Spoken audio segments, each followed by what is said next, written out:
Many Americans have tried to set a budget and then a few months later found out that they need to borrow money or use that credit card again. The budget fails, so they give up. Have you ever found your whole budget coming undone over one unexpected expense? Today I'll show you why most budgets don't work, and also the simple way to fix it. I remember when I first built a budget. I was in my mid-20s, I was getting paid a reasonable amount, so I was able to comfortably get through each week without spending all of my money. So I'd just spend what I needed to and save what was left. Unfortunately, the savings would build up a bit and I'd think, I need a new TV or I need some new shoes. What I needed was a dictionary because they're not needs, they're wants, and they're nice to have, but they're not essential. And about this time, I really wanted to buy a house, so what I really needed was to save a deposit. So now I had to build a budget to help get me on track. Just a quick side note on the words I just used there before I continue. Gave you a good little example there of needs and wants. Another common one I hear is people using the word should. I should read more, I should exercise more, I should start investing. All they end up doing is shoulding all over the place. If it's important, then replace your shoulds with must. I must read more, I must invest. You get a lot of personal power from words like this and it really leads to action. And here's another favourite quote of mine. Actually, write this down. There's not enough time to do everything, but there is enough time to do the important things. So figure out what are the 1, 2, or maybe at most 3 things that are really important to you and make those a must. Cut away all the shoulds. Forget about them until your musts are done. Anyway, back to budgeting.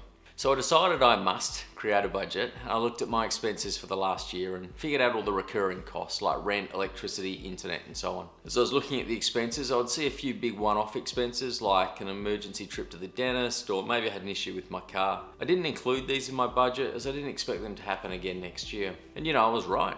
Those specific things didn't happen again next year, but that's actually where my budget failed. The problem is that each year you are going to have unexpected expenses. While we don't know exactly what unexpected expenses you'll have, the best budgeters know that there will be unexpected expenses of some kind. I guess they call them unexpected for a reason. So even though I did the right thing and created a budget and was sticking to it, as soon as that next unexpected expense came along, I didn't have enough to get by. Then I had to use a credit card or get a personal loan or dip into my savings, or even worse, sell down some of my investments which were really for my future.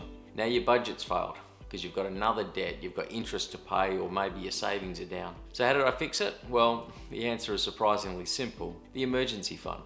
You create a separate account and put money aside for the unexpected. You put a certain amount of each pay in your emergency fund until you get to a target amount.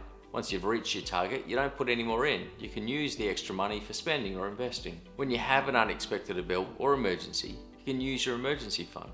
This stops you from getting that credit card, getting a short-term loan, or blowing up your savings goals. When you do use your emergency fund, then you just start topping it back up again and a little bit from each pay until you get back to your target.